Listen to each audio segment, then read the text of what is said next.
Isang araw bago ang aming kasal, palihim na nagpakasal sa Huwes ang fiancé kong si Javier at ang dati niyang nobya.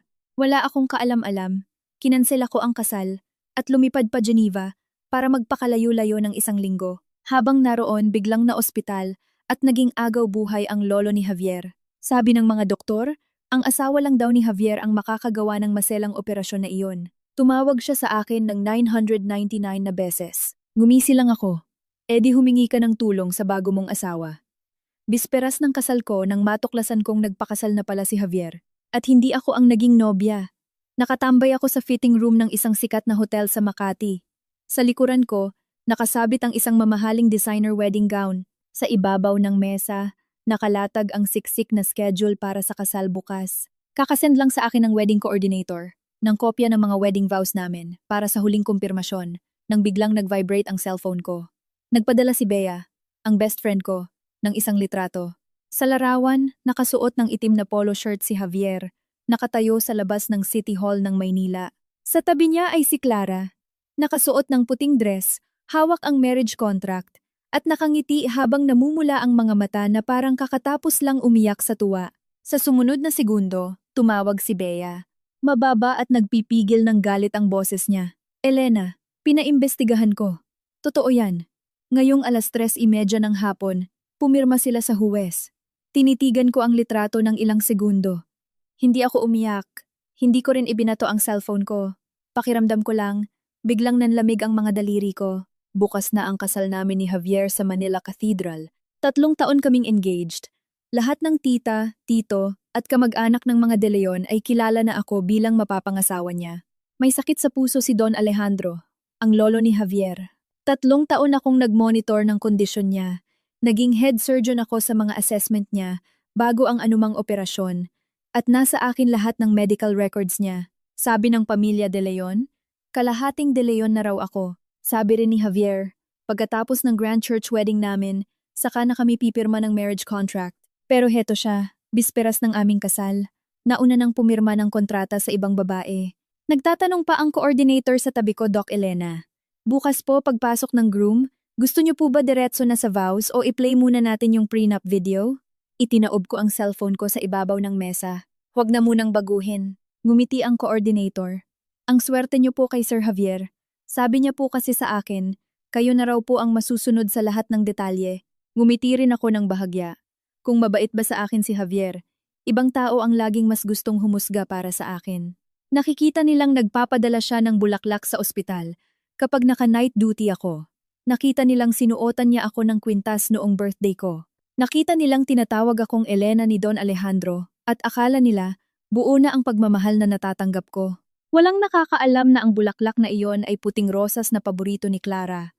Ang kwintas na iyon ay ang mismong lumang disenyo na isinauli ni Clara sa kanya noon. Alam ko iyon, pero nagbulag-bulagan ako. Dahil noong mga panahong iyon, akala ko, kahit gaano kamanhid ang isang tao, lalambot din ang puso nito sa tagal ng panahon. Nag-vibrate ulit ang phone ko. Ngayon, galing kay Javier.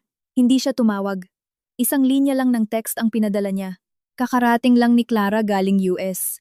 Malala ang sakit ng tatay niya. Hindi stable ang emosyon niya. Binigyan ko muna siya ng legal na titulo para kumalma siya. Tuloy ang kasal natin sa simbahan bukas. Huwag ka nang gumawa ng gulo. Napatitig ako sa mga salitang, huwag ka nang gumawa ng gulo. At bigla akong natawa ng mahina. Alam pala niyang mali ang ginawa niya. Sigurado lang talaga siyang hindi ako mag-iiskandalo. 10 taon na kaming magkakilala ni Javier, simula pa noong nasa med school ako. Nakita niya akong 3 araw walang tulog para sa isang medical research. Nakita niya rin akong nangangatog ang mga binti sa pagod para lang makasagip ng pasyente sa ER. Alam niyang may isang salita ako. Alam niyang nangako ako kay Don Alejandro na ako mismo ang gagawa ng surgical plan niya. At alam niya ring ayaw kong pinagpipiestahan ng publiko ang pribado kong buhay. Kaya lakas loob siyang nagpakasal sa Huwes kasama si Clara sa mismong bisperas ng kasal namin. Nakuha niya pang sabihing tuloy ang kasal. Dahil sa isip niya, kahit gaano pa ako kaprinsipyo, mas iisipin ko pa rin ang reputasyon ng pamilya. Dahan-dahan kong hinubad ang engagement ring ko. Naka-engrave sa loob nito ang letrang JE. Sabi niya noon, si Javier at Elena, hindi kailanman maghihiwalay. Ngayong tinitingnan ko, para na lang itong isang malaking biro. Ibinalik ko ang singsing sa velvet box nito at isinara. Pagkatapos, binuksan ko ang laptop ko. Lahat ng files ay isa-isa kong binackup. Kontrata ng kasal, balance sa hotel, mga resibo ng bayad sa event stylist at catering, ang mga imbitasyong ipinadala ng mga De Leon sa mga kasamahan ko sa ospital, ang guest list mula sa mayordoma ng mansyon sa Forbes Park, pati na rin ang text na kakahatid lang ni Javier. Lahat iyon sinave ko. Nag-message ulit si Bea. Nasaan ka? Susunduin kita. Nireplyan ko siya. Huwag na. I-book mo ako ng pinakamaagang flight pa Geneva. Agad niyang naintindihan. Aalis ka? Nag-type ako. Oo. Paano ang kasal? Tiningnan ko ang mamahaling wedding gown sa likod ko. Walang nobya bukas. Natural. Walang kasal. Makalipas ang 10 minuto, tumawag sa wakas si Javier. Sinagot ko. Sa kabilang linya, rinig ko ang hangin at ang mahinang ubo ni Clara. Bungad niya agad. Elena, nakita mo na ba ang balita? Sabi ko. Nakita ko na. Tumahimik siya sandali. Parang hindi niya inaasahang ganito ako kakalma. Mabuti kung ganun. Huwag ka munang magalit. Espesyal ang sitwasyon ni Clara. Kakadiagnose lang sa tatay niya. Wala siyang kamag-anak at maaasahan dito sa Pilipinas. Hindi pwedeng pabayaan ko siya. Tanong ko. Kaya, pinakasalan mo siya sa huwes? Bumigat ang boses niya. Formalidad lang to. Papel lang ang marriage contract, Elena. Doktor ka. Mas rasyonal ka dapat kaysa kahit kanino. Alam mong hindi ito ang tamang oras para magbilangan tayo? Mahina akong sumagot. Nang marinig niyang hindi ako sumisigaw, gumaan ang tono niya. Tuloy ang church wedding bukas. Huwag kang mag-alala. Sa'yo pa rin ang titulo bilang Mrs. De Leon. Ikaw lang ang kikilalanin ng lipunan. Hindi ako kumibo. Nagpatuloy siya. Mahina ang katawan ni Lolo. Ang pinakagusto niya ay makita tayong makasal sa simbahan. Huwag mo siyang bigyan ng atake sa puso sa mga oras na ito. Nang marinig ko si Lolo, natigilan ang mga daliri ko. Napakabuti sa akin ng matanda. Totoong itinuring niya akong parang sariling apo. Tuwing tapos ng night shift ko, inuutusan niya ang kusinera sa mansyon na ipagluto ako ng lugaw. Palihim niyang tinatanong kung inaaway ba ako ni Javier. Hinahawakan niya ang kamay ko at sinasabing, Elena, apo, ang buhay ni Lolo ay nakasalalay sa iyo balang araw. Nangako ako sa kanya. Pero ang mangakong magligtas ng buhay ay hindi katumbas ng pagpayag na tapakan ang pagkatao ko. Sabi ko, Javier, ang legal na asawa mo ngayon ay si Clara. Parang tinusok ang ego niya. Lumamig ang boses niya. Kailangan mo ba talagang magsalita ng ganyan? Fact yan, oo. Pero Elena, ayoko sa nagmamarunong at nangiipit. Tumingin ako sa flow ng wedding ceremony sa ibabaw ng mesa. Unang bahagi, pagpapalitan ng vows. Ikalawang bahagi, mensahe ng mga magulang. Ikatlong bahagi, hiwa ng cake at wine toasting. Bawat detalye, perpekto at kagalang-galang. Kagalang-galang na para bang isang engrandeng pandaraya. Sabi ko, ano bang gusto mo? Hindi siya sumagot. Kaya ako na ang nagsalita para sa kanya. Gusto mong magbulag-bulagan ako. Gusto mong isuot ko ang wedding gown bukas na parang walang nangyari. Gusto mong alagaan ko pa rin si Lolo para sa'yo. Gusto mong akuin ko ang lahat ng chismis ng mga tao kapag nalaman nila. Tapos si Clara, may legal na titulo. Habang ako ang nagpapakapagod. Ganyan, di ba? Yan ang perpekto para sa'yo. Bumilis ang paghinga niya. Elena Reyes, huwag mong gawing bastos ang mga salita mo. Natawa ako. E di sana ginandahan mo ang ginawa mo. Sa kabilang linya, narinig kong mahinang tinawag ni Clara. Javier, agad siyang sumagot ng mahina. Wala to. Napakalambing ng boses niyang iyon. Sa sobrang lambing, tuluyan na akong nagising sa katotohanan. Binaba ko ang tawag. Nag-aalangang lumapit ang makeup artist. Doc Elena, okay lang po ba kayo? Tumayo ako, hinila pababa ang zipper ng wedding gown. Okay lang. Nagmamadali siyang tumulong. Nagpalit ako pabalik sa sarili kong itim na coat. Kinuha ang bag ko at naglakad papunta sa pinto. Bago lumabas, nilingon ko ang wedding gown. Napakaganda nito, pero hindi na ito para sa akin. Hinabol ako ng manager ng hotel. Doc Elena, yung confirmation po para sa flow bukas? Inabot ko sa kanya ang isang calling card. I-hold ang lahat ng balance payments. Ang abogado ko na ang kokontak sa inyo. Nagulat ang manager. Pero, sabi po ni Sir Javier, sa inyo raw po kami makipag-usap. Lumabas ako ng hotel. Sumalubong ang hangin ng gabi. Nanunuot ang lamig. Sa parking lot, naghihintay pa rin ang driver na inassign ni Javier sa akin. Pagkakita sa akin, pinagbuksan niya agad ako ng pinto. Ma'am Elena, ipinag-utos po ni Sir Javier na ihatid ko kayo sa bahay na titirhan nyo. Ang bahay na iyon.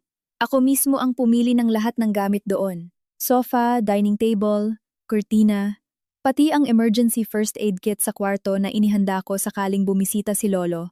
Ako ang nag-ayos. Ngayon kapag naiisip ko, isa na lang itong katawa-tawang alaala. Sabi ko, huwag na, nag-alangan ang driver. Sabi po ni Sir Javier, kailangan daw po kayong umuwi doon ngayong gabi. Tinaasan ko siya ng kilay.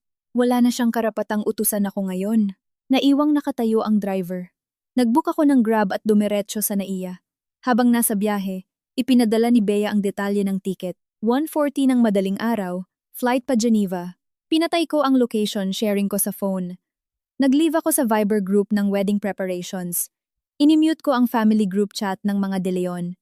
Sa huli, binuksan ko ang chat namin ni Javier. Nagpadala ulit siya ng mensahe. Kumalma ka muna. Bukas wag kang mail late. Tinitigan ko iyon ng matagal. Tapos nag-reply ako ng isang salita. Sige. Pagka-send, inilapag ko ang cellphone ko sa hita ko. Sa labas ng bintana, mabilis na lumilipas ang mga ilaw ng kalsada. Ngayon ko lang na-realize, hindi pala kailangang maging maingay at magulo kapag iiwan mo ang isang tao. Kailangan mo lang isara ang pinto habang akala niya ay lilingon ka pa. 1:40 ng madaling araw, sumakay ako sa eroplano pa Geneva. Bago ko i-turn off ang cellphone ko, 3 beses pang tumawag si Javier. Wala akong sinagot ni isa. Siguro akala niya nagmamaktol lang ako. Dahil sa nakalipas na 10 taon, sa tuwing nag-aaway kami, ako palagi ang unang nagpapakumbaba.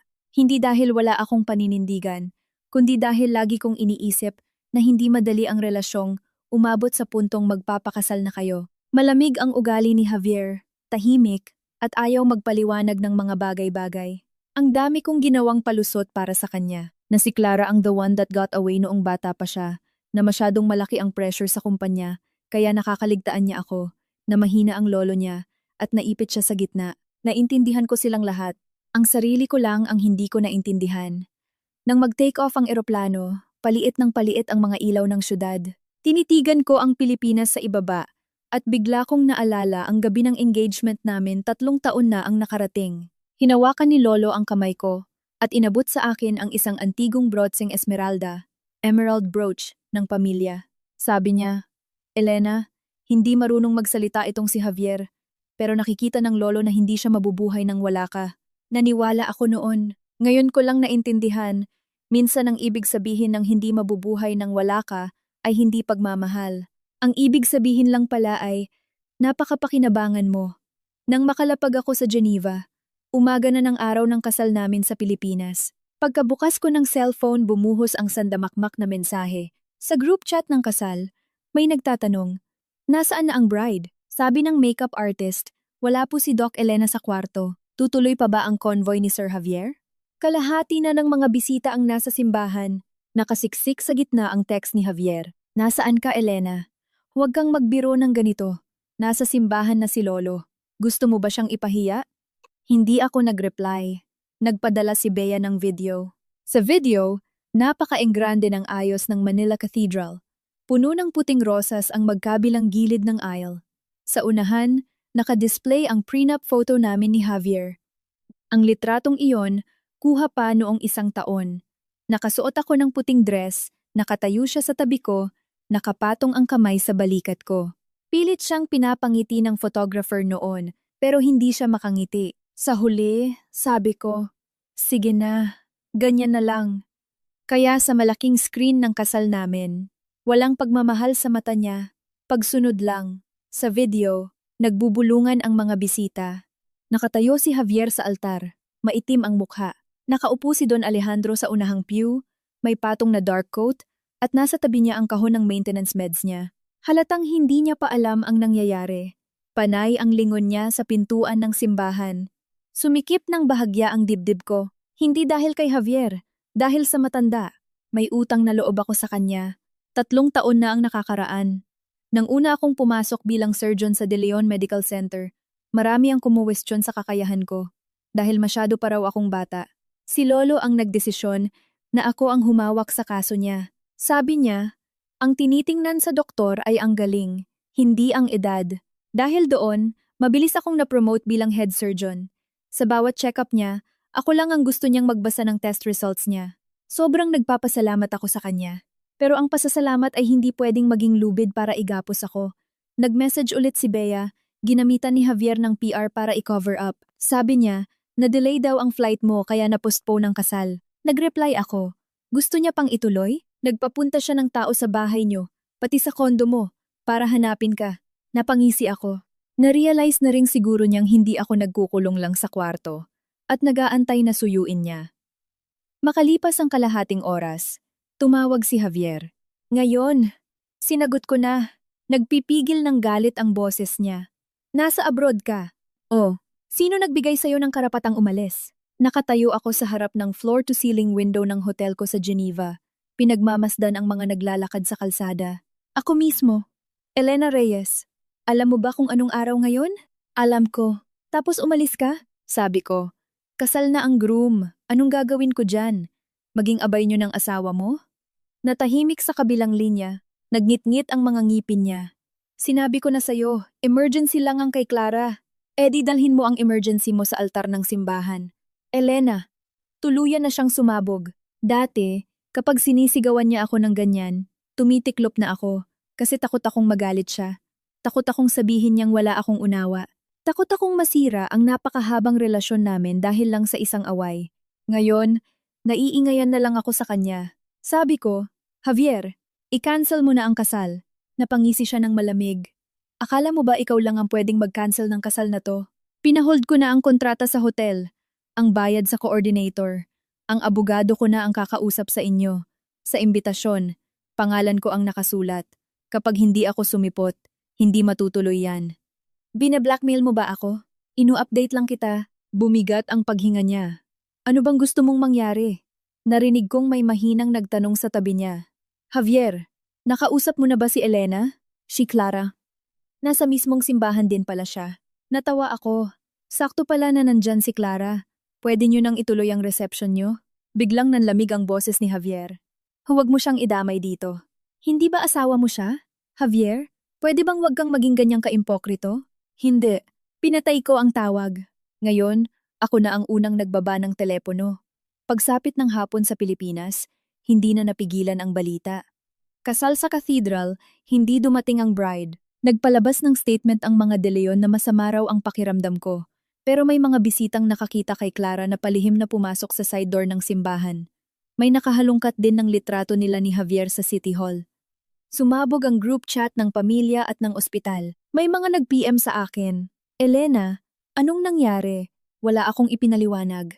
Binago ko lang ang privacy ng Facebook at Instagram ko sa public. Nagpost ako ng picture ng kalsada sa Geneva. Ang caption, on vacation, do not disturb. Makalipas ang 10 minuto, nilike ni Javier, tapos in-unlike. Makalipas ang kalahating oras, sunod-sunod na tumawag ang mga tita ni Javier. Pasigaw ang tono ng isang tita niya. Elena, ang tigas naman ng ulo mo. Napakalaking event ng kasal tapos aalis ka lang ng ganun-ganun? Saan namin ilalagay ang mukha ng pamilya? Tanong ko. Alam niyo po bang nagpakasal sa Huwes si Javier at Clara kahapon? Natigilan siya ng ilang segundo, tapos sumagot, lalaki yan, naguguluhan lang minsan. Ilang taon na kayong magkarelasyon ni Javier, bakit mo papatulan ng isang babaeng kakarating lang galing abroad? Natawa ako. Naguguluhan?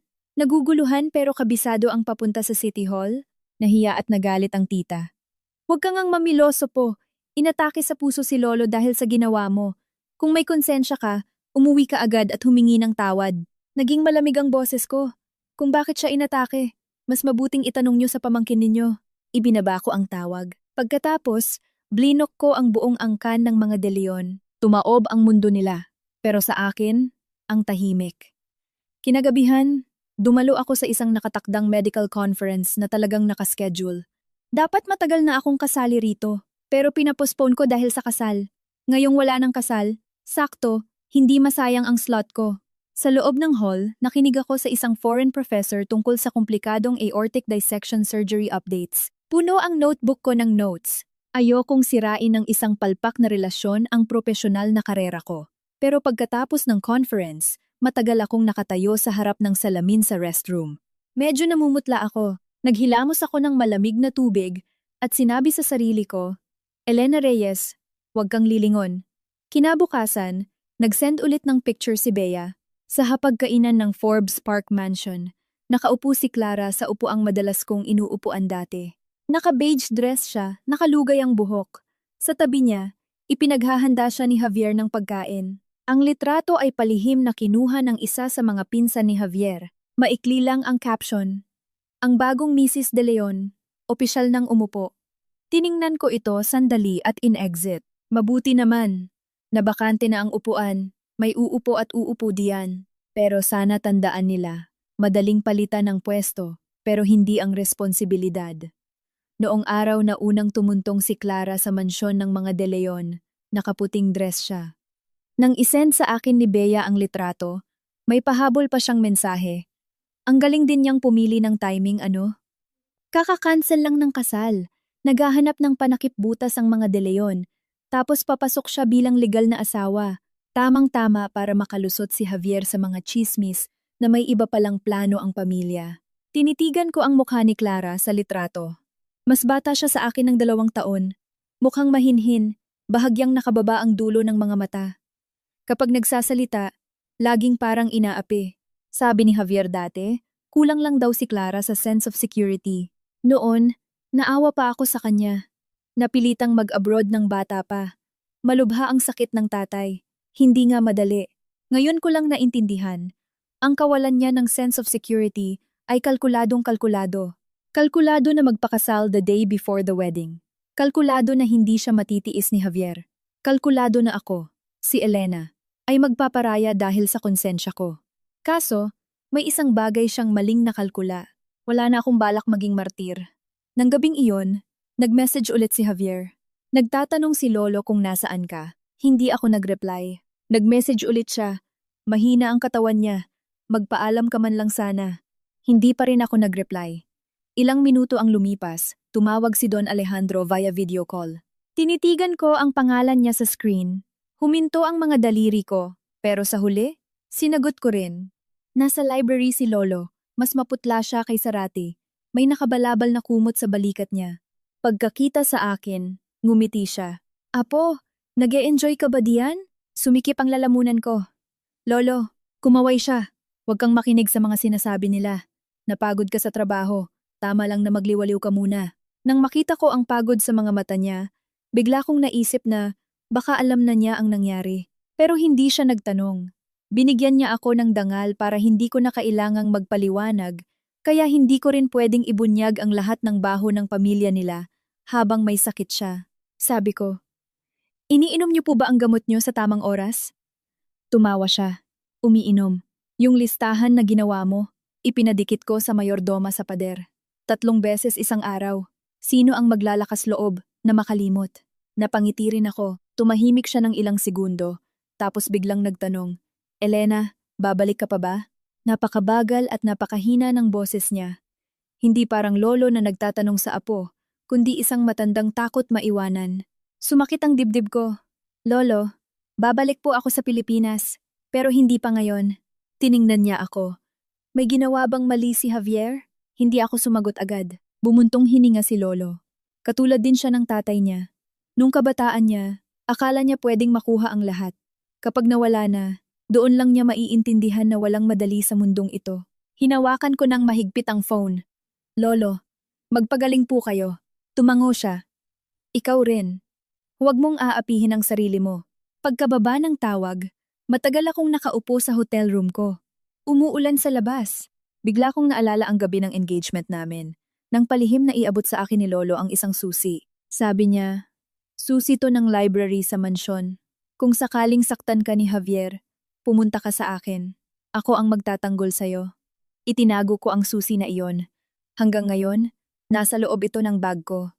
Inilabas ko at tiningnan, tapos inilagay ko sa kabilang bulsa ng bag.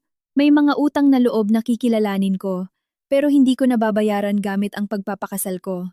Sa ikatlong araw, nagsimulang mag-post si Clara sa Facebook at Instagram. Nag-post siya ng picture ng hardin ng mansyon, ng mga tea sets ng De Leon, at ng isang kamay na may suot na brotseng esmeralda. Kilala ko ang brotseng iyon. Iyon ang ibinigay sa akin ni Lolo nung engagement namin.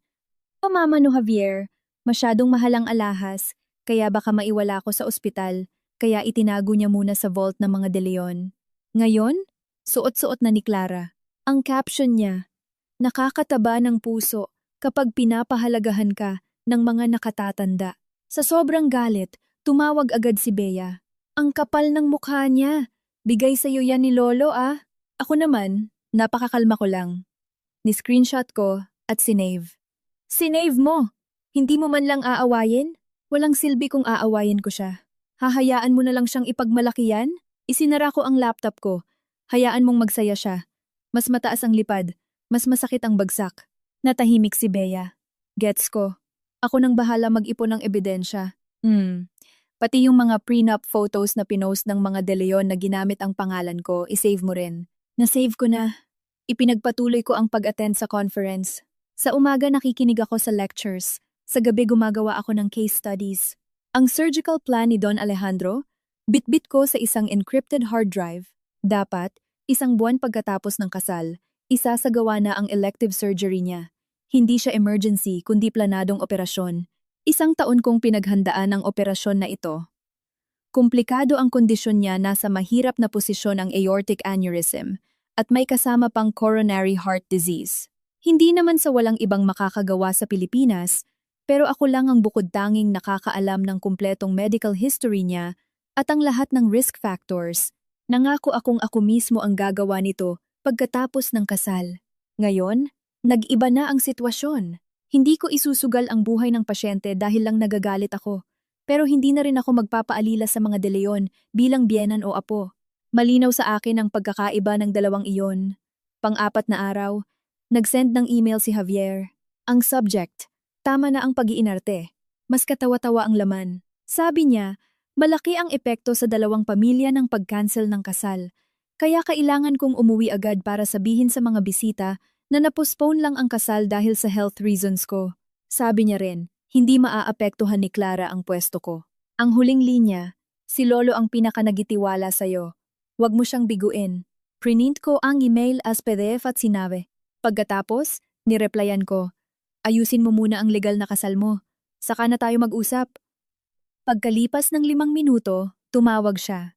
Hindi ko sinagot. Tumawag siya ulit. Binaba ko.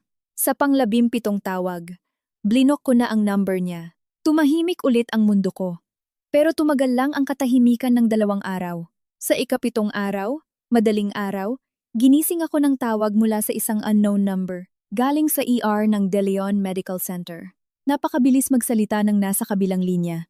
Doc Elena, pasensya na po sa istorbo. Inatake po si Don Alejandro ng matinding chest at back pain. Ang CT scan ay nagpapakita ng acute aortic dissection. Agaw buhay po siya. Napabangon ako. I-send niyo ang images sa encrypted channel ngayon din. Nakahinga ng maluwag ang tumawag. Sige po. Saka, hinihiling po ng pamilya na umuwi kayo agad para maging head surgeon. Tiningnan ko ang langit sa labas na hindi pa nagliliwanag. Unahin muna nating sagipin ang buhay niya. Pero, asa ng surgical team ninyo? Sabi po ni Dr. Carlos, sobrang komplikado raw po at mataas ang risk. Kayo lang daw po ang pinaka-nakakaalam ng backup plan. Bumaba ako ng kama at binuksan ang laptop ko. Ipakausap mo ako kay Dr. Carlos. Ilang saglit lang, narinig ko na ang boses ni Dr. Carlos Mendoza. Siya ang head ng cardiothoracic surgery sa DLMC at isa sa mga mentor ko. Elena, masama ang sitwasyon. Hindi na siya nagpaligoy-ligoy. Lumalaki ang punit kumpara sa dating assessment natin. Mahina ang kondisyon ni Don Alejandro. Kung susundan natin ang standard procedure para sa reconstruction, masyadong delikado. May ginawa kang backup plan dati, di ba? Oo, nasa hard drive ko. Tumahimik siya sandali. Nasa tabi ko si Javier. Gusto ka raw niyang kausapin. Nakatingin ako sa naglo-load na CT scan images sa screen ko. Ayoko. Tahimik lang si Dr. Carlos. Hindi niya ako pinilit. Titingnan ko muna ang images. Mag-online ka na para sa consultation, sabi ko. Sige. Pero sa sumunod na segundo, nag-vibrate ulit ang phone ko. Number ng ibang tao. Sinagot ko. Boses ni Javier ang narinig ko. Sa kauna-unahang pagkakataon, nawala ang mayabang at kalmado niyang boses. Elena, agaw buhay si Lolo. Nakatitig ako sa CT scan.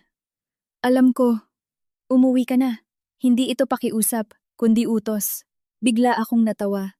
Sa ganitong pagkakataon, ang unang reaksyon niya pa rin ay utusan ako. Na parang noon, kapag kailangan niya ako, dapat andun agad ako. Sabi ko, Javier, ibigay mo muna ang telepono sa doktor. Ako ang kapamilya. Hindi ako doktor. Nagpipigil siya ng galit. Hindi ito ang oras para makipagmatigasan ka sa akin. Napakakalma ng boses ko. Nasa medical consultation ako. E di mag-book ka ng ticket ngayon din. Huminto ako. Javier, dapat ang kakausapin mo ngayon, yung asawa mo. Natahimik ang kabilang linya. Pagkalipas ng ilang segundo, nagngit-ngit siya. Elena Reyes, kailangan mo ba talagang manumbat ng ganito sa mga oras na to? Ngumisi ako. Bakit? Ang bago mo bang asawa? Pangpirma lang sa City Hall, pero hindi pwedeng pampaopera? Pagkasabi ko nun, nakakabinging katahimikan ang bumalot sa kabilang linya. Inabot ng ilang segundo bago nakapagsalita si Javier. Elena, nire-revive na si Lolo. Kaya nga binabasa ko na ang CT scan. Bakit mo pa ako ginagalit? Muntik na akong matawa.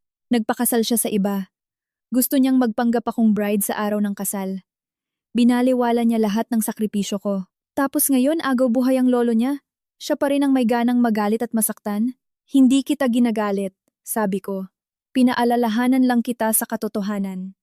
Ang katotohanan ay kailangan ka ni Lolo. Ang katotohanan din ay hindi na ako pamilya de Leon. Bumigat ang paghinga niya. Sa background, rinig ko ang mga nagmamadaling yabag at ang tunog ng mga makina sa ER. Tapos may narinig akong batang doktor na nagsabi, Sir Javier, kailangan po nating pirmahan agad ang surgical consent.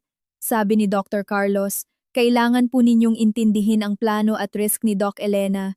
Ibinaba ni Javier ang boses niya. Elena, isend mo na ang plano sa akin. Sabi ko, isesend ko sa ospital, hindi sa'yo. Kapamilya ka, pwede kang pumirma. Pero hindi mo pwedeng lagpasan ang medical protocol. Kailangan ba talagang ang cold mo? Tinitigan ko ang CT scan. Malala nga ang punit sa ugat. Maraming komplikasyon ang matanda. Bawat minutong lumilipas, mas tumataas ang panganib. Ayoko nang makipagtalo kay Javier. Ibigay mo kay Dr. Carlos ang phone. Hindi gumalaw si Javier. Lumamig ang boses ko. Kung sasayangin mo pa ang susunod na 30 segundo, lolo mo ang mamamatay. Sa wakas, natauhan siya. Ibinigay niya ang phone kay Dr. Carlos. Nagsimula na kaming mag-analyze ng images. Dito ang punit, pinalaki ko ang imahe. Masyadong delikado ang standard approach. Sa backup plan, kailangan muna nating isecure ang proximal end bago gawin ang segmented reconstruction. Sinong available sa ospital ngayon? Nagbigay ng pangalan ng ilang surgeon si Dr. Carlos. Agad kong nasabi, kaya nilang istabilize yan. Pero para sa mismong operasyon, mas mabuting hintayin ninyo ako. Sabi niya, kailan ka makakabalik?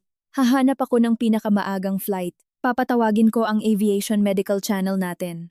Huwag ninyong gagamitin ang private resources ng mga De Leon. Gusto ko, ang ospital ang magpadala sa akin ng formal invitation for consultation. Uuwi ako bilang isang doktor. Naintindihan agad ni Dr. Carlos ang gusto ko. Sige, huminto siya sandali, tapos binabaan ang boses. Elena, ang gulo-gulo dito sa labas. Kanina, hindi alam ng isang ER resident ang nangyari sa inyo. At nasabi niya sa harap ni Clara na, ang asawa lang ni Sir Javier ang makakagawa ng operasyong ito. Natigilan ang mga daliri ko. Nandyan din si Clara. Oo, hawak-hawak pa ang marriage contract at sinasabing siya raw ang tunay na Mrs. De Leon. Napangiti ako ng tipid. Kung ganun, edi siya ang paoperahin nyo. Bumuntong hininga si Dr. Carlos. Huwag ka nang magpadala sa galit. Hindi ako nagagalit. Hindi ba siya ang Mrs. De Leon? Hayaan mong akuin niya ang responsibilidad ng isang Mrs. De Leon. Natahimik si Dr. Carlos. Elena, pasyente pa rin si Don Alejandro. Alam ko, ipinikit ko ang mga mata ko, kaya uuwi ako, pero hindi bilang fiancé ni Javier, at lalong hindi bilang apo ng mga De Leon. Naintindihan mo ba? Inupload ko ang backup plan sa encrypted system ng ospital. Malinaw ang pangalan ng file. Acute Aortic Dissection Emergency Surgical Plan for Don Alejandro de Leon. Provided by Dr. Elena Reyes. For medical team, use only. Hindi ito internal document ng pamilya. Hindi ito pabor mula sa isang mapapangasawa. Ito ay tungkulin ng isang doktor sa kanyang pasyente. Pagka-upload, nag-book agad ako ng ticket pauwi ng Pilipinas. Nagising si Bea sa tawag ko. Pagkarinig niya sa nangyari, mura agad ang inabot ng mga De Leon. Ang kakapal ng mukha nilang hanapin ka. Habang inaayos ko ang pasaporte ko, sabi ko, agaw buhay si Lolo. Uuwi ako. Nagpanik siya. Elena, hindi sa pinipigilan kitang magligtas ng buhay. Pero natatakot ako na pagka-uwi mo, gagamitin na naman nila ang utang na loob para ipitin ka. Kaya nga kailangan ko ang tulong mo para sa ilang bagay. Ano yon? Una, i-compile mo ang oras ng pagpapakasal ni Javier at Clara sa huwes, ang wedding invitation natin, at yung post ni Clara na suot ang brotse. I-arrange mo by timeline. Siya. Pangalawa, kontakin mo ang abogado. Ihanda ang cancellation of engagement and financial settlement. Ang mga nawalang bayad sa kasal, danyo sa reputasyon ko, at yung patuloy nilang paggamit sa pangalan ko sa media para pagtakpan ang issue nila. Ilagay mo lahat yan. Nakuha ko. Pangatlo, paglanding ko sa Naya, kailangan kitang kasama.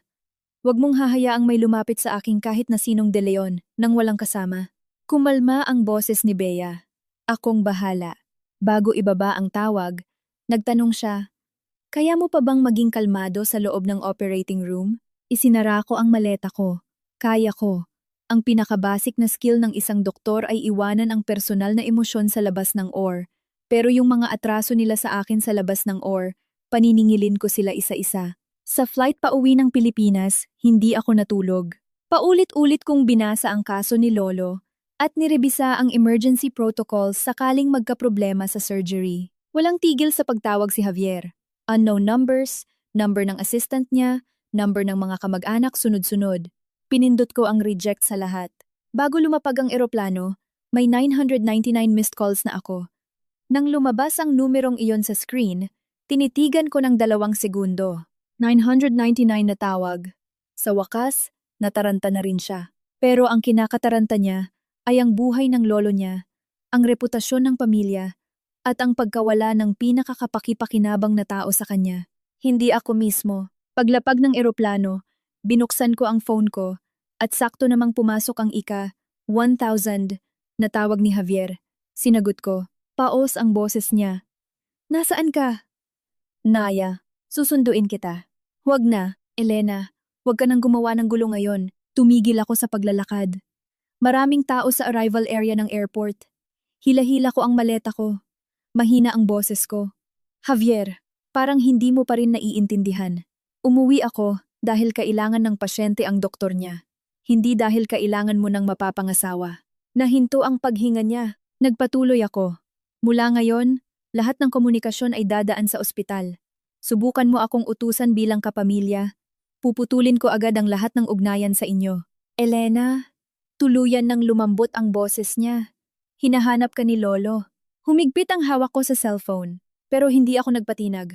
Sabihin mo sa kanya, gagawin ko ang best ko. Hindi mo ba ako pwedeng tingnan man lang? Napakahuli na ng linyang yan. Napakahuli para isipin ko pang seryoso siya. Sabi ko, ipatingin mo sa bago mong asawa. Tapos, pinatay ko ang tawag. Paglabas ko ng airport, naghihintay na si Bea. Kinuha niya agad ang maleta ko. Ayos na ang mga papeles. Tumango ako. Tiningnan niya ako. Naawa siya pero galit na galit din. Nasa ospital lahat ng De Leon. Pati si Clara. Nandun.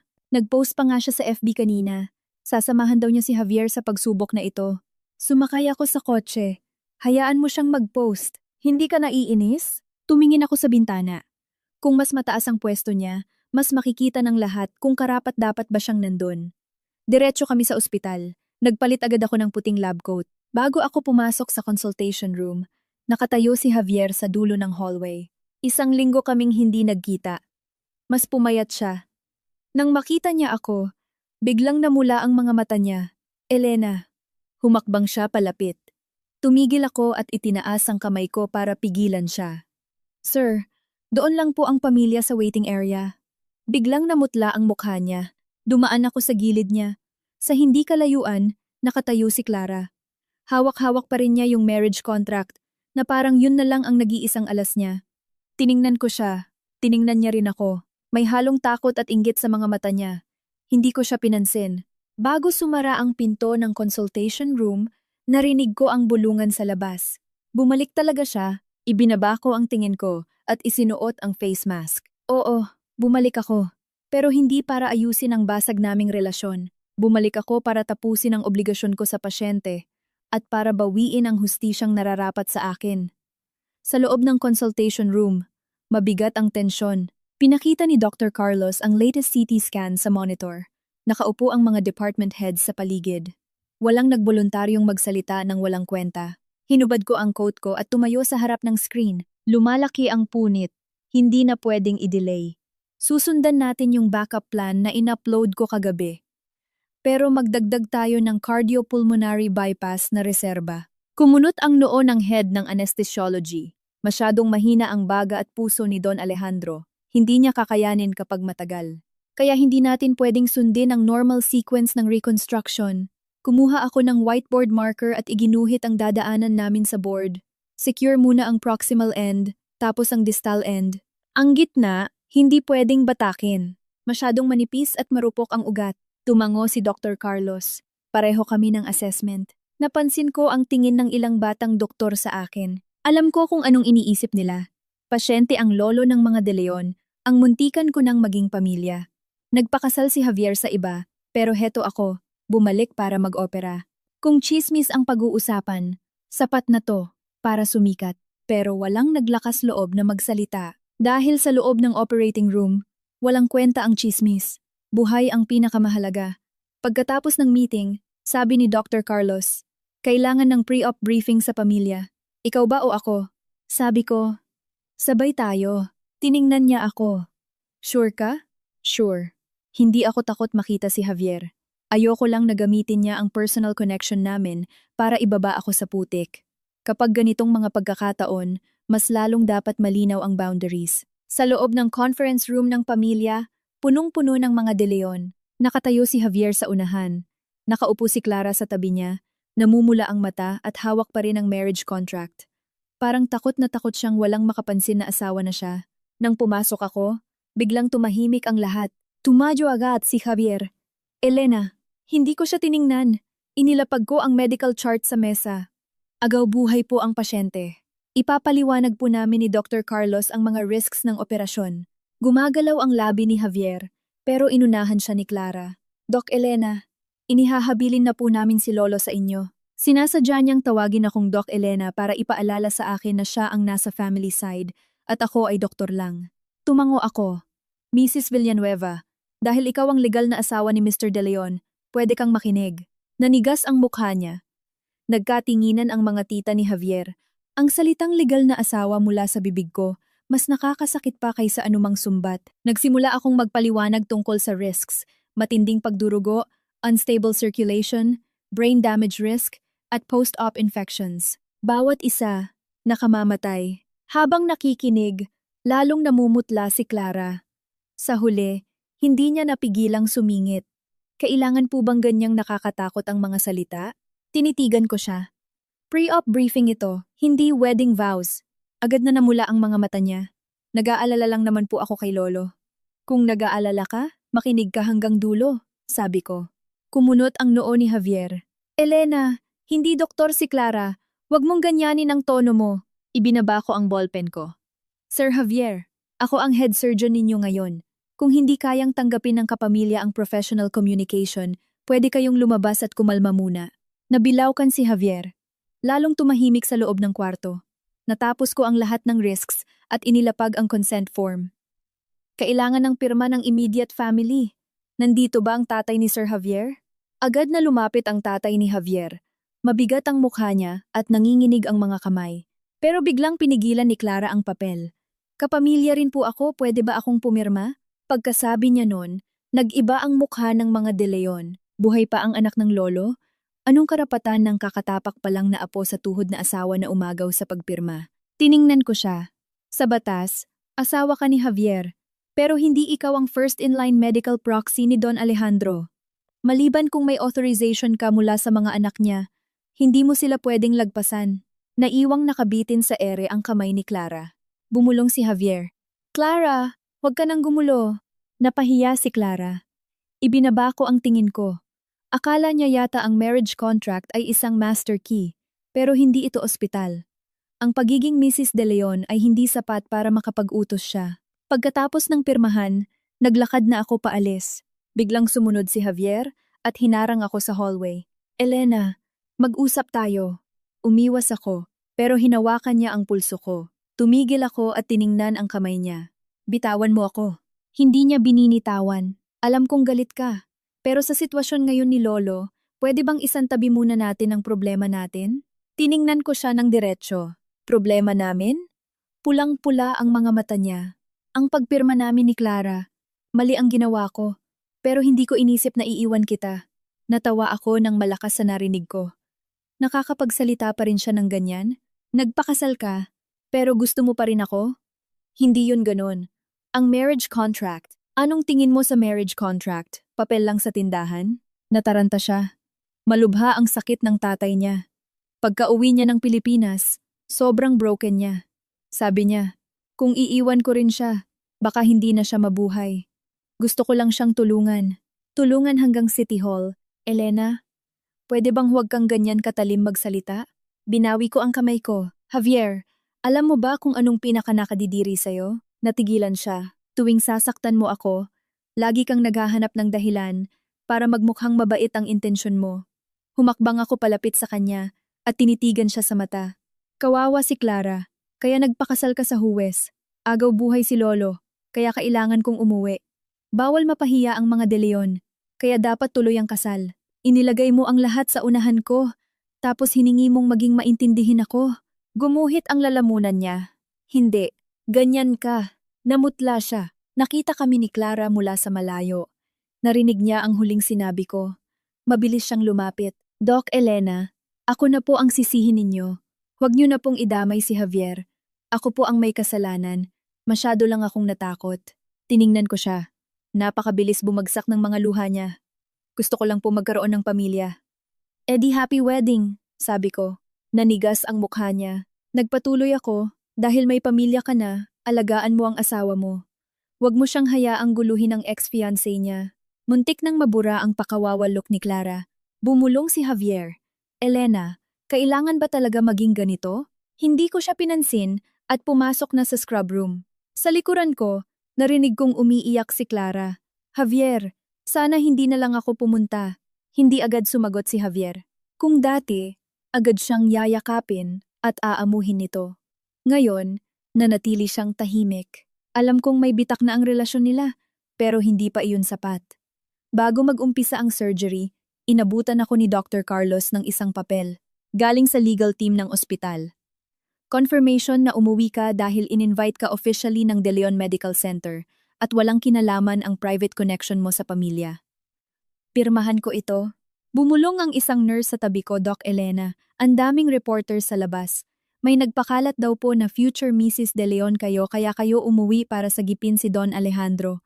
Napatigil ang ballpen ko. Gusto pa rin palang gamitin ng pamilya ang pangalan ko para pagtakpan ng gulo, kahit may bago na silang Mrs. De Leon. Tumingala ako.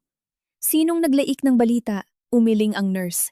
Inaalam pa po, pero alam ko na ang sagot. Gustong isecure ni Clara ang pwesto niya. Gustong iligtas ng pamilya ang dangal nila.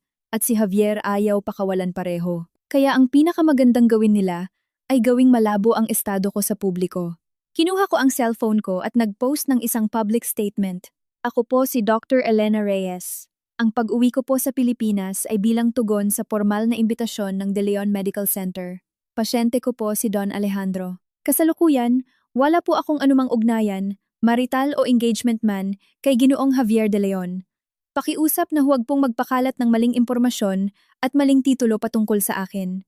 Pagkatapos kong i-post, pinatay ko na ang phone. Sa labas ng operating room, mabilis na nabasa ni Javier ang post. Narinig ko ang mahihinang kaguluhan sa labas. May nagsasabing, naglabas na ng official denial si Doc Elena. Kung ganon, ano palang titulo ni Clara? Sobrang nakakahiya itong pamilya De Leon. Sinuot ko ang sterile gloves ko. Tiningnan ako ni Dr. Carlos. Ready? Tumango ako. Ready. Umihaw ang surgical light.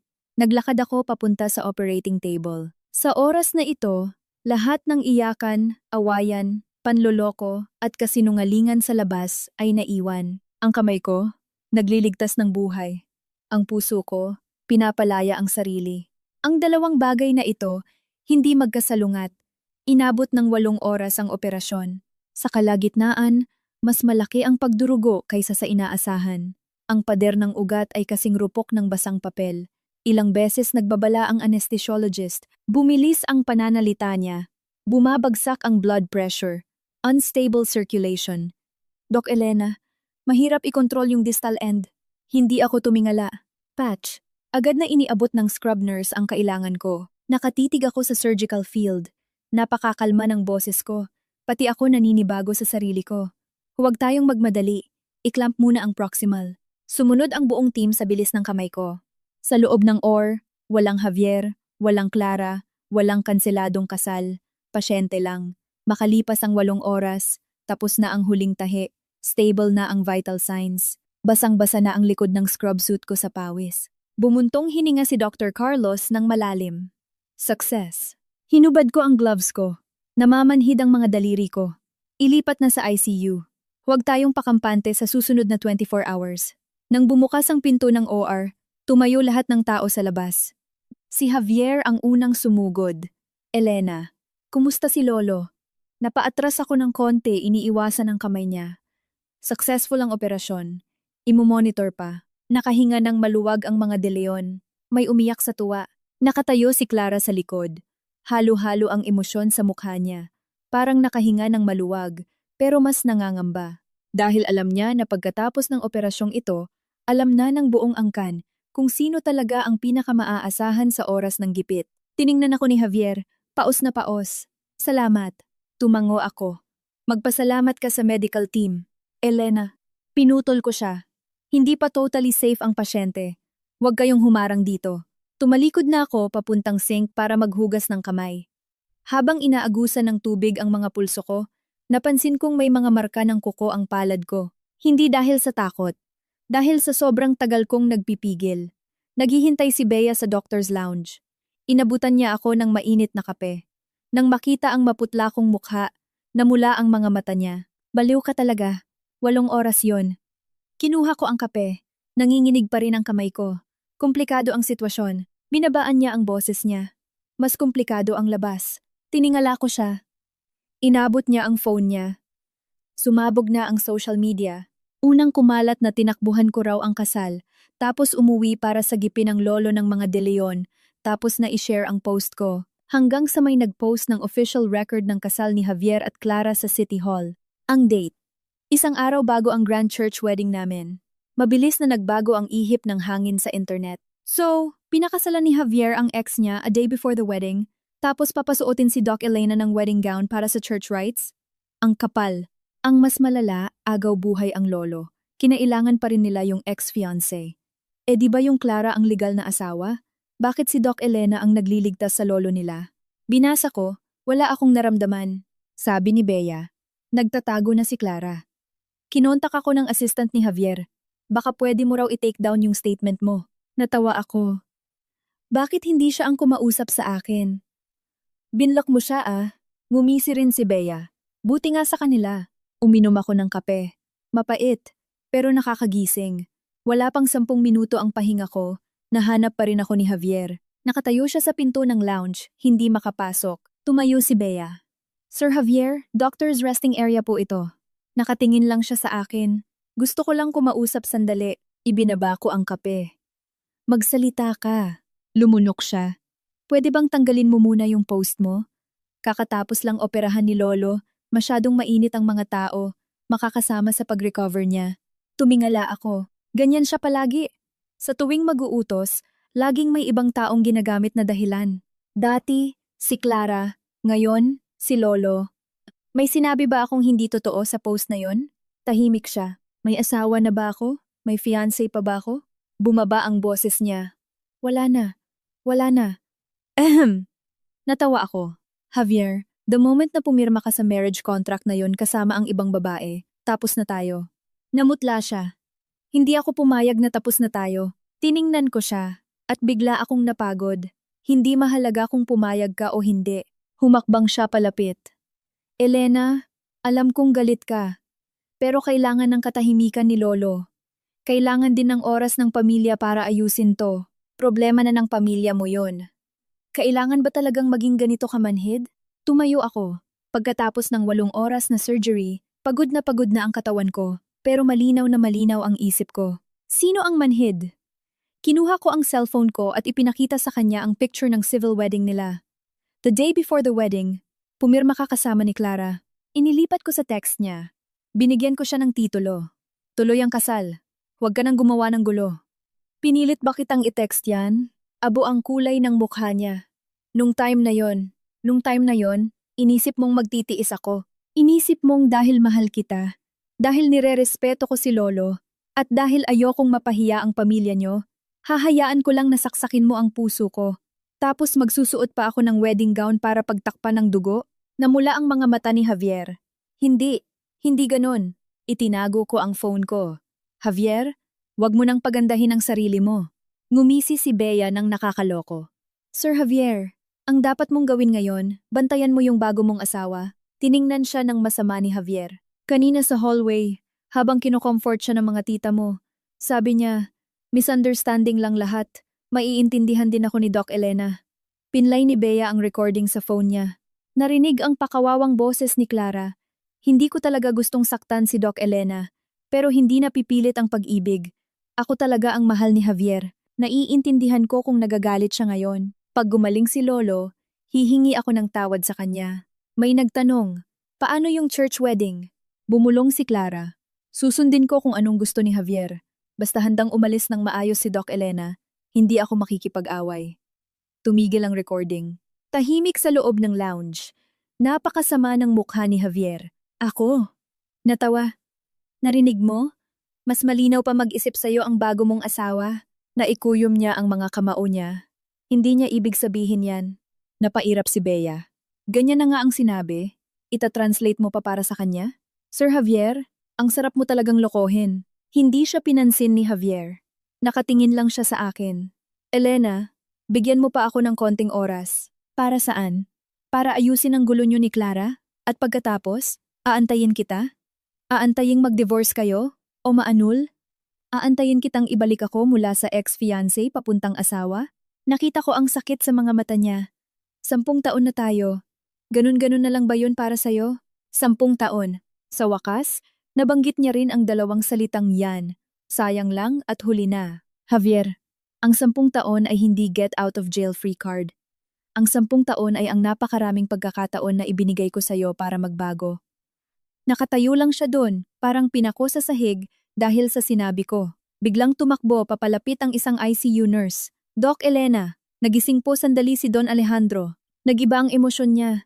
Pangalan niyo po ang hinahanap. Tumalikod agad ako. Susunod sana si Javier. Tumigil ako. Bawal pumasok ang mga kapamilya nang labas sa visiting hours. Nanigas ang mga paa niya. Sumunod ako sa nurse papasok sa ICU. Mula sa salamin, nakita kong may oxygen mask si Lolo at maputla pa rin. Nakabukas ng bahagya ang mga mata niya. Pagkakita sa akin, gumalaw ang mga daliri niya. Lumapit ako at yumuko. Lolo, naging successful po ang operasyon. Huwag muna kayong magsalita, magpagaling po kayo. Tumulo ang isang luha mula sa gilid ng mata niya. Napakabagal, na parang ngayon lang naintindihan ng isang matanda na ang 2 batang paborito niya ay hindi na magbabalikan pa. Bumuka ang mga labi niya. Nabasa ko ang sinabi niya, pasensya na. Nagliyab ang ilong ko, pero hindi ako umiyak. Hinawakan ko lang ang kamay niya. Kailangan niyo pong mabuhay.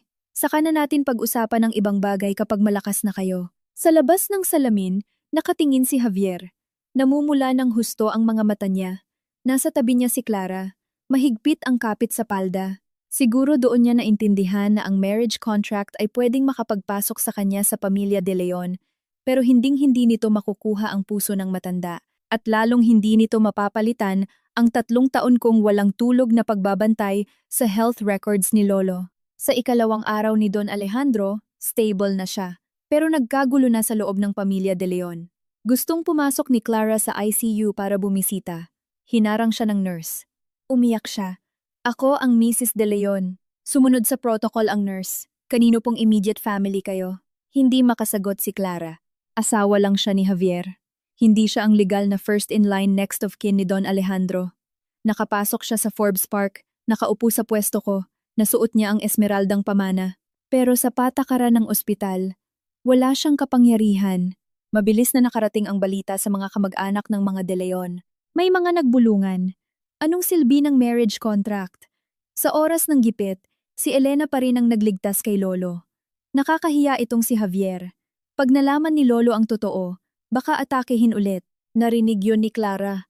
Namutla siya at mabilis na hinanap si Javier. Palabas naman ako ng ward nun nang harangin niya ako. Doc Elena, mag-usap tayo. Tiningnan ko ang oras. May rounds pa ako. 1 minuto lang. Mamula-mula ang mga mata niya. Ang hina ng boses niya. Pakiramdam mo ba inagaw ko ang lahat sa'yo? Tinitigan ko siya. Hindi pakiramdam. Katotohanan yon. Kinagat niya ang labi niya. Sa pag-ibig, walang nauna o nahuli. Tumango ako. Pero sa batas at sa kasal, meron. Nanigas siya. Nagpatuloy ako. Pwede kayong magbalikan. Pwede siyang mamili sa'yo. Pwede niya ring kanselahin ang kasal ng maayos. Pero alam mong ikakasal na kami bukas. At pumayag ka pa ring pumirma ng civil wedding a day before. Hinayaan mo siyang itago sa akin para ituloy ang church wedding nang walang alam ang bride. Hindi yan pag-ibig. Sabwatan yan para ipahiya ang isang tao. Bumagsak ang mga luha niya. Wala akong balak ipahiya ka. Mahal ko lang talaga si Javier. Ang galing mo namang pumili ng petsa ng pagmamahal mo. Nabulunan siya. Akmang aalis na ako. Nang bigla siyang nagsalita. Doc Elena, wag mong isipin na dahil gusto ka ni Lolo, nanalo ka na. Napatigil ako. Nawala na ang boses na aapi niya. May kasama na itong tagong kamandag. Kahit gaano ka pa kagaling, sa huli, ako pa rin ang pinakasalan ni Javier sa City Hall. Ang gusto ng lalaki ay hindi isang babaeng laging kalmado at puro trabaho. Ang gusto niya, maramdamang kailangan siya. Nilingon ko siya. Kaya nagpanggap kang lagi mo siyang kailangan? Umiwas siya ng tingin. Alam kong tama ako. Ang pagiging mahina ni Clara ang pinakapaborito niyang sandata. Kabisado niya si Javier. Mahilig si Javier maging savior. Masyado akong independent, kaya hindi niya nararamdaman sa akin na hero siya. Iba si Clara.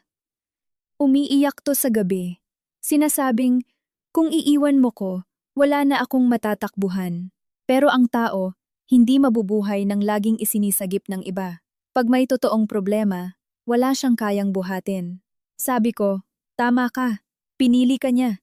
Kaya pakiusap, bantayan mo siyang mabuti. Huwag mo siyang hayaang guluhin ulit ako. Pumangit ang mukha niya. Saktong dumating si Bea mula sa kabilang dulo ng hallway.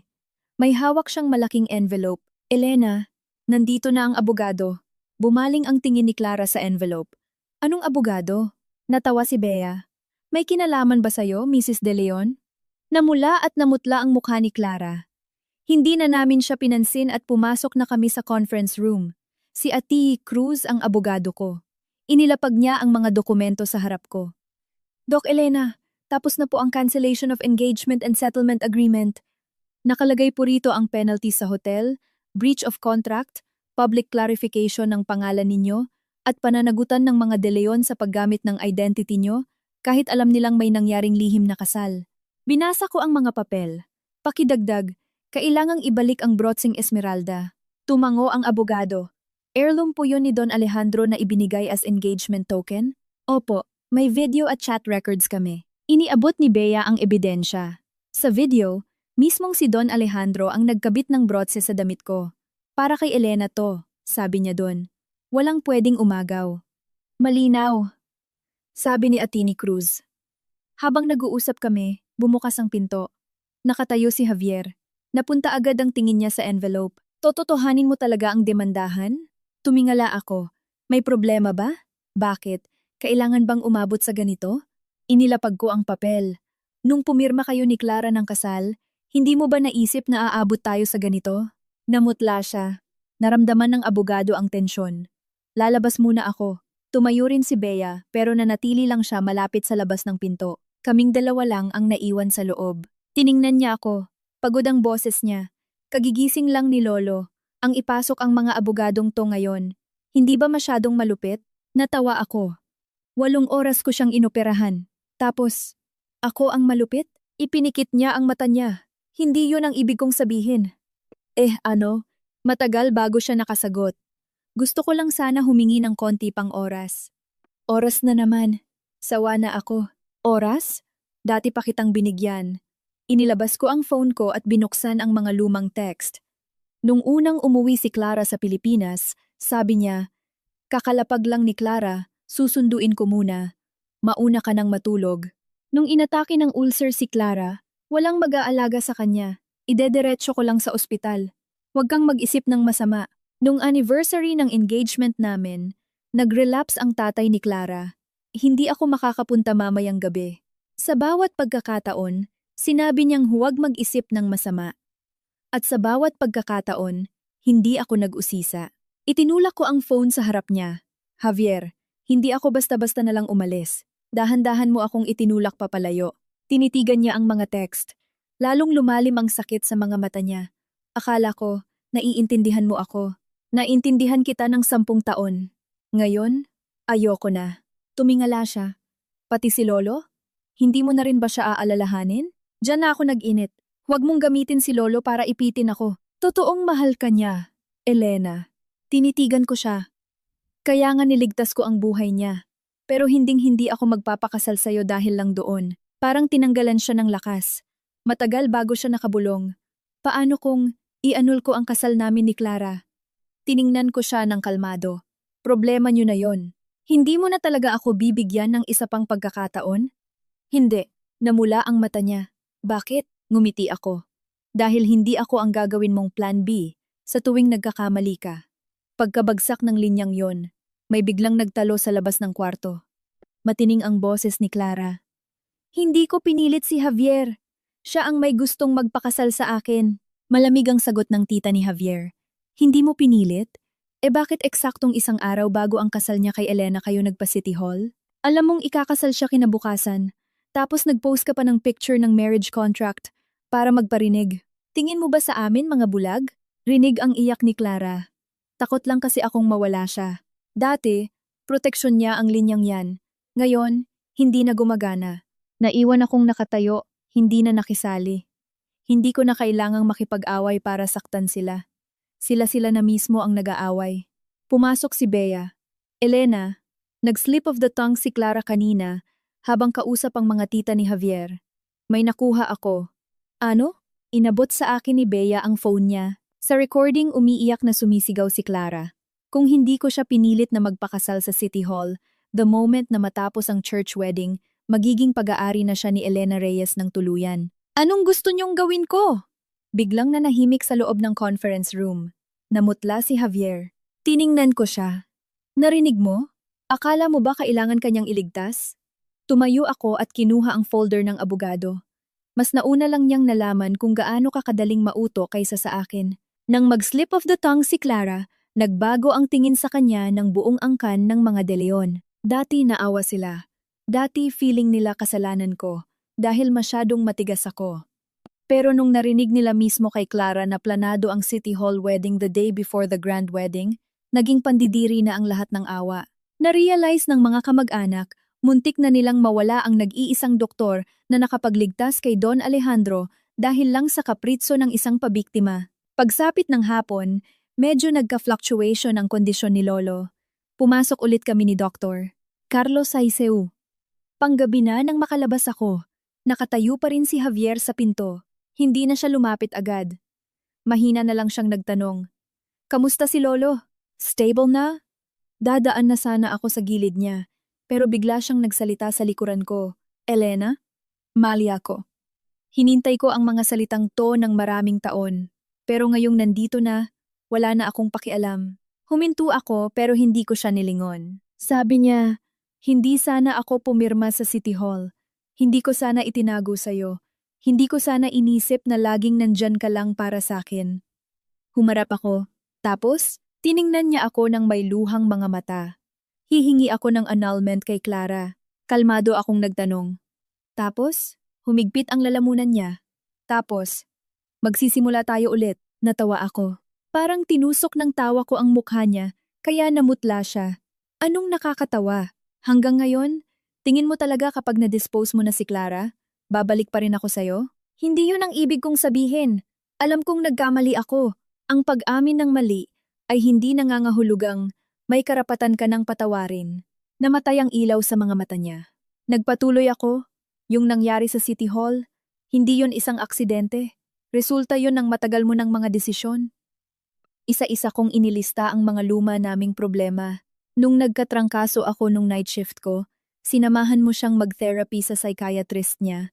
Nung birthday ko, dinala mo siya sa college reunion nyo at hinayaan mo akong maghintay sa'yo hanggang madaling araw.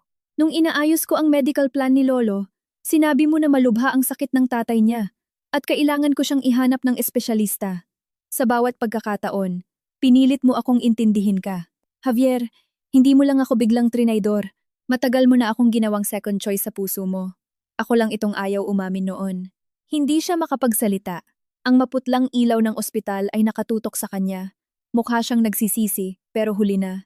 Humakbang siya palapit. Elena, hindi ko talaga kayang mawala ka. Umatras ako. Kaya mo. Ako ang hindi na makakaya. Pero problema mo na yon. Nang mamula ang mga mata niya, lumuhod siya bigla sa harap ko. Bumagsak ang tuhod niya sa malamig na sahig. Napatingin ang lahat ng tao sa hallway. Napasinghap si Bea. Sa malayo, nakatayo si Clara, parang nakakita ng multo sa sobrang putla. Nakayuko si Javier. Elena, parang awa mo na. Huwag kang umalis. Kung nangyari to dati, baka lumambot ang puso ko. Masyadong ma-pride si Javier. Hindi siya yumuyuko sa kahit na sino. At lalong hindi siya lumuluhod. Pero nang makita ko siyang ganito, ang pumasok lang sa isip ko ay yung text niya the day before the wedding. Binigyan ko siya ng titulo. Tuloy ang kasal. Huwag ka nang gumawa ng gulo. Napakayabang niya nun. Pakiramdam niya, pwede niyang manipulahin ang dangal ko. Bumalik ako sa harap niya at yumuko ng konti. Javier, walang magagawa ang paninisi mo sa akin. Nanginig ang mga mata niya. Masakit sa'yo ngayon, sabi ko. Hindi dahil naintindihan mo ng mahal mo ako, kundi dahil nalaman mong hinding-hindi mo na ako makokontrol. Namutla siya ng tuluyan. Tumayo ako, tumayo ka na diyan. Malamig ang sahig ng ospital. Huwag kang mag-acting sa harap ng mga pamilya ng pasyente. Tumalikod ako at naglakad palayo. Walang nangahas na magsalita. Sumunod si Bea. Kinagabihan, formal nang ipinadala ni Atory. Cruz ang settlement demand at cease and desist order kay Javier at sa De Leon family. Kasama rin ang hinihinging public apology. Ang nilalaman ay simple. Ang engagement ni na Javier De Leon at Dr. Elena Reyes ay opisyal ng putol. Hindi na pwedeng gamitin ng pamilya De Leon ang pangalan ni Dr. Reyes bilang future manugang o asawa ni Javier sa anumang formal o pribadong usapan. Dahil sa pagpapakasal ni Javier De Leon kay Clara Villanueva, isang araw bago ang grand church wedding na nagdulot ng pagkansela ng kasal, ang lahat ng financial damages ay sasagutin ni Javier. Ang brotsing Esmeralda na suot ni Clara Villanueva bilang pamana na ibinigay kay Dr. Reyes ay kailangang ibalik. Mag-i-issue ng formal public clarification ang De Leon family sa lahat ng imbitado at kasamahan sa ospital. Hawak-hawak ni Javier ang papel. Nanginginig ang kamay niya. Hindi niya pinunit dahil alam niyang kapag umabot kami sa korte, ako ang mananalo. Nang gabing iyon, nagwala na naman si Clara. Ayaw niyang ibalik ang brotse. Sabi niya si Javier daw ang nagbigay sa kanya. Ang mayordoma ni Don Alejandro, na may daladalang record ng vault, ay malamig na nagsalita. Nang ilabas ang brotse sa kaha de hierro, si Javier ang pumirma. Ang nakasulat na dahilan para isuot ni Doc Elena Reyes sa kasal. Ibabalik pagkatapos. Wala nang nasabi si Clara. Nanginginig ang mga kamay niya nang hubarin niya ang brotse. Kinaumagahan, inabot sa akin ni Bea ang brotse. Tinitigan ko ang antigong Esmeralda. Napakaganda pa rin ito, pero ayoko nang isuot. Ilagay mo muna sa kahon, sabi ko. Kapag nakalabas si Lolo, isasauli ko mismo sa kanya. Nagulat si Bea. Hindi mo kukunin? Umiling ako. Simbolo yan ng pagtanggap sa pamilya De Leon. Hindi ko na kailangan. Sa ikatlong araw pagkagising ni Don Alejandro, nakakaya na niyang makinig ng matagal-tagal. Bilin ko na huwag siyang stress. Pero may mga bagay na hindi pwedeng itago. Unang tanong niya, Asan na ang kasal? Tumahimik ang buong kwarto. Nakayuko si Javier. Walang gustong magsalita. Sa huli, pumasok ako. Naka-doctor's coat ako na nakatayo sa gilid ng kama niya. Lolo, kanselado na po. Tiningnan ako ng malalabo niyang mata. Bakit? Hindi ako sumagot. Si Javier ang nagsalita sa likod ko. Lolo, kasalanan ko po. Anong ginawa mo? Maputla ang mga labi ni Javier. Nagpakasal po kami ni Clara sa City Hall. Bumigat ang hangin sa loob ng kwarto. Pumikit si Lolo. Bilis na tumaas baba ang dibdib niya at tumunog ang cardiac monitor. Agad ko siyang nilapitan. Lolo, hinga ng malalim. Huwag po kayong ma-excite. Matagal bago siya kumalma. Pagdilat niya, tiningnan niya si Javier. Ang tingin na iyon ay hindi galit, kundi matinding disappointment. Bisperas ng kasal niyo? Wala halos boses. Si Javier. Isang araw po bago ang church wedding. Itinaas ni Lolo ang kamay niya para sana sampalin si Javier, pero wala siyang lakas. Bumagsak lang ang kamay niya sa kumot. Hangal, 2 salita lang. Namula agad ang mata ni Javier. Lolo, aayusin ko po. Hindi na siya tiningnan ng matanda. Tumingin sa akin. Elena, pasensya na. Inapi ka nila. Sumakit ang ilong ko. Pero pinilit kong ngumiti. Tapos na po. Hindi pa tapos. Umiling ang matanda ng mabagal. May utang ang mga De Leon sa'yo na dapat panagutan. Pagkasabi niya nun, lahat ng kamag-anak ay nakayuko lang. Nakatayo si Clara sa pinto. Kanina, gusto niyang pumasok para magpabibo na nag-aalala siya. Pero nang marinig niya yon, natigilan siya. Nakita rin siya ni Lolo. Siya ba si Clara? Mabilis na lumapit si Clara, umiiyak. Lolo, ako po si Clara. Patawarin niyo po ako. Hindi ko po sinadyang painitin ang ulo niyo. Pumikit si Lolo. Hindi ko matatanggap yan. Nanigas si Clara. Gusto sanang ipagtanggol ni Javier, pero inunahan siya ni Lolo. Javier, subukan mong magsalita para sa kanya. Lumabas na kayo pareho. Natahimik si Javier. Naiwan si Clara na nakasabit ang mga luha sa mukha. Hindi alam kung tutuloy pa sa pag-iyak o hihinto na. Huminga ng malalim si Lolo. Matanda na ako, pero hindi ako bulag. 3 taon na akong inaalagaan ni Elena. Pagkatapos niyong babuyin ang dignidad niya bago ang kasal, bumalik pa rin siya para sagipin ang buhay ko. Sinong may kapal ng mukhang humarap sa kanya ngayon? Nakayuko si Javier. Lolo, huwag mo akong tawaging Lolo. Tumunog ulit ang monitor. Yumuko ako agad. Lolo, tama na po ang salita. Tiningnan niya ako. Elena, patawarin mo si Lolo. Hinawakan ko ang kamay niya. Wala po kayong atraso sa akin. Mayroon, sabi niya. Masyado kong pinaniwalaan si Javier. At masyado kitang iginapos sa pamilyang ito. Hindi ako sumagot. Parang isang huling payong na ibinigay pagkatapos ng matinding ulan. Basang-basa na ako. Pero kahit paano, may umamin ding nabasa ako sa ulan nila. Paglabas ko ng kwarto, hinarang ako ni Clara sa hallway. Sira na ang pakawawang mukha niya. Doc Elena, masaya ka na ba? Tiningnan ko siya. Masaya saan? Galit sa akin si Lolo. Ayaw sa akin ng mga De Leon.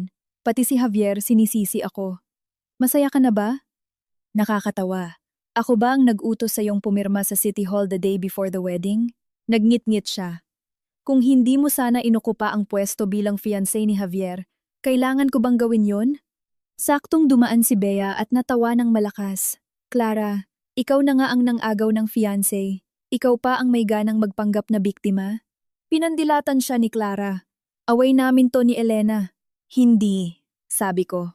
Inabot ko ang phone kay Bea. Nakadisplay doon ang timeline na ginawa ni Ate Cruz.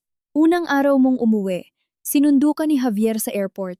2 araw, nag-message ka ng madaling araw na naghihingalo ang tatay mo. 5 araw, nagpasamang ka sa ospital. 10 araw, nag-text ka sa kanya na, kung mahal mo talaga ako, patunayan mo. At 1 araw bago ang kasal namin, sinabi mong, kung pakakasalan mo talaga siya bukas sa simbahan, mawawala na ako parang bula. Tapos sumunod na araw, City Hall. Bawat detalye, may screenshot. Namutla si Clara. Pinaimbestigahan mo ako? Noong ginagawa mo, hindi ka masyadong nagtago ah. Akmang aagawin niya ang phone ko. Hinarang siya ni Bea. Huwag kang malikot. Nakabackup yan. Bumilis ang paghinga ni Clara. Anong gusto mong gawin? Kinuha ko ulit ang phone. Hindi ako ang may gustong gumawa. Ikaw ang gumawa. Ikaw ang magbayad. Bigla siyang tumawa. Parang baliw. Magbayad? Magbayad saan? Mahal ako ni Javier. Siya ang pumiling pakasalan ako. Kahit anong ebidensya mo, hindi magbabago ang katotohanang ako ang pinili niya. Tumango ako. Oo, pinili ka niya. Tinitigan ko siya. Kaya nga mula ngayon, malalaman na ng lahat ng De Leon kung anong klaseng tao ang pinili niya. Nagbago ang mukha ni Clara. Sa wakas, natakot na rin siya. Dahil akala niya lalaki lang ang inaagaw niya. Hindi niya inisip na kasama sa inaagaw niya ay ang responsibilidad, ang tsismis, ang pagbusisi ng pamilya, at ang galit ng isang matandang patriarka. Akala niya ang pagiging Mrs. De Leon ay isang korona. Hindi niya alam na isa pala itong target board. Kinagabihan, nagpadala na si Ate Cruz ng official cease and desist letter kay Clara. Bukod doon, ibinigay sa akin ni Bea ang isang recording ng tawag ni Clara sa kaibigan niya. Ang hirap patumbahin ni Elena. Kung hindi siya umuwi para sagipin si Lolo, sigurado akong mumurahin siya ng mga De Leon. Kung umuwi naman siya, magigilty si Javier at maaawa sa akin dahil ako ang naapi. Tanong ng kaibigan. Hindi ka ba natatakot na mamatay nga talaga yung matanda? Tahimik si Clara ng ilang segundo. Ang dami-daming doktor sa ospital ng mga De Leon, hindi naman siguro siya mamamatay no. Pagkarinig ko doon, pinatay ko ang recording. Namutla sa galit si Bea. Tao pa ba yan? Hawak ko ang phone ko. Nanlalamig. Hindi siya mahina. Kalkulado niya na hindi ako makakatalikod sa sinumpaan kong tungkulin bilang doktor. Kalkulado niyang sa isang iyak lang niya, may magtatanggol sa kanya. Pero nakalimutan niyang sa pag-calculate ng kasamaan, pinakadelikado ang mag-iwan ng ebidensya. Kinabukasan, inilipat si Don Alejandro sa regular room. Nagpatawag ang mga De Leon ng isang private family meeting. Ipinilit ni Lolo na dumalo ako. Ayaw ko sana, pero pinapunta niya mismo ang mayordoma niya. Sabi ni Lolo, Elena, hindi mo na kailangang maging De Leon, pero ang utang ng pamilya sa'yo, kailangan mong pakinggan. Kaya pumunta ako. Puno ang sala ng Forbes Park Mansion. Nakatayo si Javier sa tabi, maputla. Nakaupo si Clara sa sulok, namumugto ang mga mata, at walang kumakausap sa kanya. Naka-wheelchair si Lolo, may kasamang private nurse. Pagkakita sa akin, kumaway siya. Dito ka sa tabi ko. Hindi ako lumapit. Umupo ako sa guest side. Lolo, dito na lang po ako. Nanlamlam ang mata ng matanda. Naintindihan niya na may malaking pader na sa pagitan ko at ng pamilya nila. Nagsalita si Lolo. Ngayon, lilinawin natin ang lahat. Walang nangahas na sumabat. Tiningnan niya muna si Javier. Ang pagpapakasal niyo ni Clara, ginawa niyo isang araw bago ang kasal sa simbahan? Opo, mahinang sagot ni Javier. Alam ba ni Elena nung araw na yon? Hindi po, pero nalaman din niya pagkatapos? Opo, at nung nalaman niya, anong ginawa mo? Tahimik si Javier. Ibinagsak ni Lolo ang kamay niya sa armrest. Pumikit si Javier.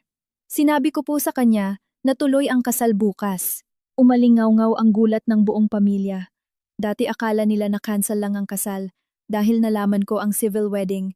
Ngayon nila lang nalaman na inutusan niya pa akong magsuot ng wedding gown para pagtakpan ng lahat. Nagalit ang tita ni Javier. Javier, nasisiraan ka na ba ng bait? Nakatayo si Javier. Tiningnan niya ako, puno ng sakit ang mata. Umiwas ako ng tingin. Pinabuksan ni Lolo ang projector. Unang lumabas ang invitation card namin ni Javier. Ikalawa, ang marriage contract nila ni Clara the day before the wedding. Ikatlo, ang text ni Javier. Binigyan ko siya ng titulo. Tuloy ang kasal. Huwag ka nang gumawa ng gulo. Ikaapat, ang mga resibo at recordings ng pananakot ni Clara at ang sinabi niyang hindi naman siguro siya mamamatay no. Tahimik ang buong sala. Biglang tumayo si Clara. Out of context yan. Natawa si Bea.